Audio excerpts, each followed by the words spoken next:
今日から4月ですってよ。ってことは新年度かと思って、属性から離れてるとさ、そういう年度の感覚が分からなくなっちゃうよね。でも今令和何年だっけとかパッて出てこないと、やばい、社会活動に参加してねって思ってちょっと焦るよね。でも新年度とか大嫌いだったな。どうですか？多分私のチャンネルを好んで見てくれる人はどうせ嫌いでしょ、新年度。基本的に変化が苦手だからさ。最近ラジオ聞いてて知ったけど、大変って漢字さ、大きく変わるって書いて大変って読むんだよ。だから変わるってそもそも大変なことなんだよってポッドキャストで聞いて、確かにと思ってさ。どうですか？なんか変化とかある？もう最近なんかいろいろ人生について考えることがあり、なんかずっとこんな顔だった。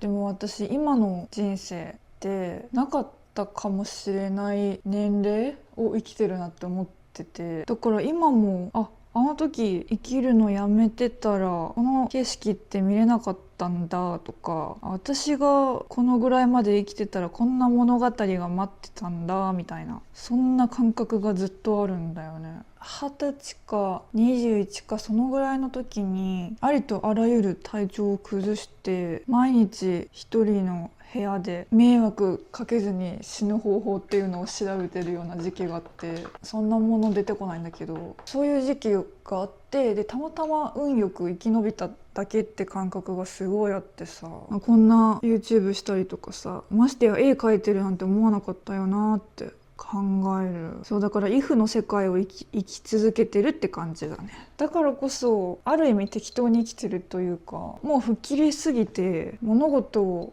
いい意味で軽く捉えられるようになってきたかもしれないなって思うな。そうだからほんとずっとイフの世界、夢の中にいるみたいだから、好きなようにやっちゃおうみたいな、そんな感じかも。でなんかそういう昔のことをね考えたりしたんだ。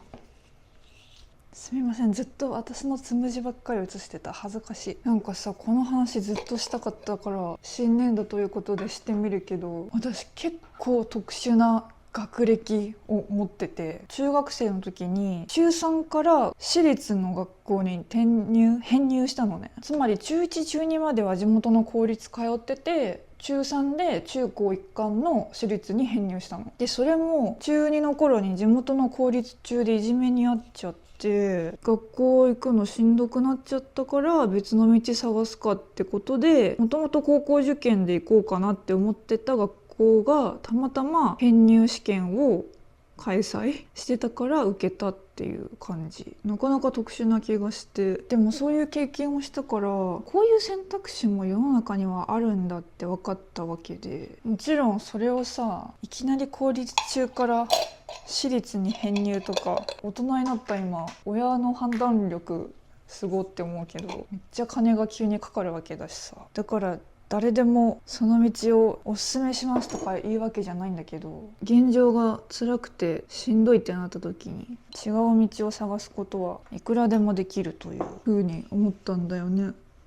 でもそういうさ、急な進路変更とかなかなか自分一人じゃ動けないよね。私も結局子供で親が面倒見てくれてたから動けたと思うけど、誰かに道変えたらとか転校したらとか転職したらって言ってもらえないとさ、なかなか変えられない気もするよな。だからやっぱ変えることって大変なんだよ。夫のアズーも転職して今の仕事に就いてるんだけど、それもさ、前職の時にあまりにも大変そうで私から提案したんだよね。前からこの仕事やりたいっていうのがアズあったから、今それに挑戦してみたらつって。そういう限界の人を見てると、もう毎日のことで本当に大変だから、そりゃ動けないわって思ったな。私も一つ進路的なことでめっちゃ後悔してることがあってさ、大学生の時に学部変更しようか一瞬迷った時期があったの。入ってくる前と入ってきた後でさ、興味あることが違うって気づいたんだよね。そういうことってよくあると思うんだけど、その時にさ、軌道修正って本当に難しいなって思って、私もそれこそ学部変えたいと思ったしたらもう大忙しい生活になっちゃったからさ、毎日の授業に追われて。でも未だにあの時学部変えればよかったって後悔してるから、後悔なく生きるって難しいよね。なんか大変そうなさ人のためにあったかいご飯作ってさ待ちたいっていう気持ちがある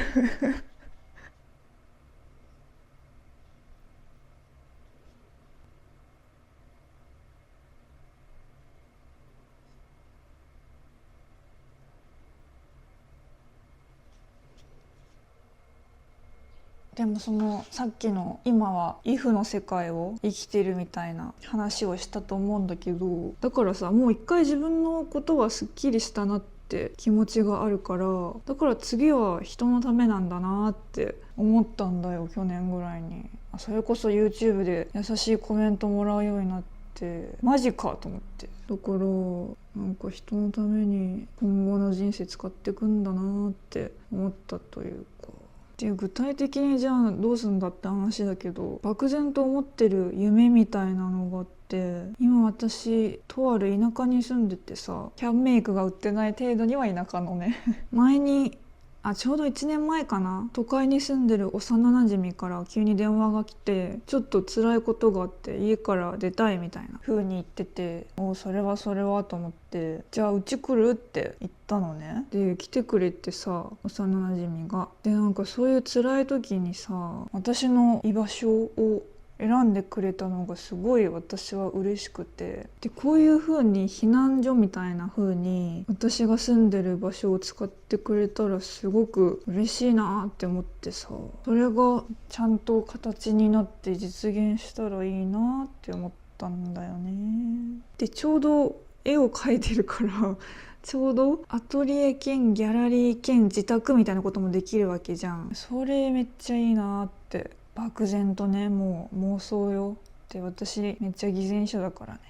そう思ってるわけです。で前もこの地域のさ陶芸作家さんのアトリエ兼ギャラリー兼自宅、そうまさにそういう場所にお伺いしてさ、理想とか思ったけど、なんかこれってプライバシー問題とかどうなってんだろうって、そこが気になっちゃって。でもよくあるよね。全然都会でもあると思うんだけどさ、それってもうなんか暗黙の了解で気にしないどこうってなってるのかな、みんな作家さんってどうなの。そこがちょっと気になった。そこだけ。一応女だからさ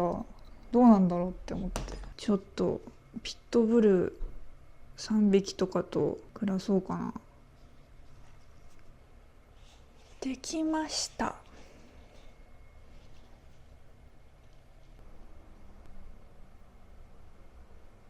見える？パイナップルをいただいてさ、パイナップルを剥かなきゃと思って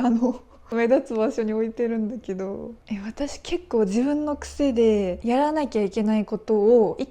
旦目の前に出しておくって癖があるなと思って、例えば換気扇のフィルター交換とかやんなきゃと思ってやらないけど、換気扇のフィルターの替えを表に出しておくとかで、それで数日間過ごして観念してやるみたいな。前も浄水器のフィルターを取り替えなきゃと思ってフィルターの替えを出してて、やんなきゃなって数日経ってたら、ある日さ、やっぱ妖精っているんだね。妖精さんが私が寝てる間に取り替えてくれてて、妖精さんありがとうって思って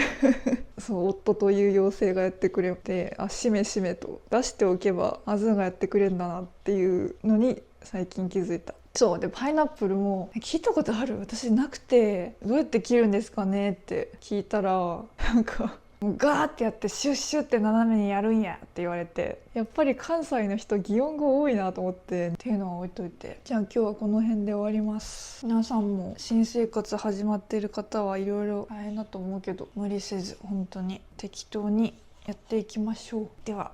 今日もありがとう。また来週。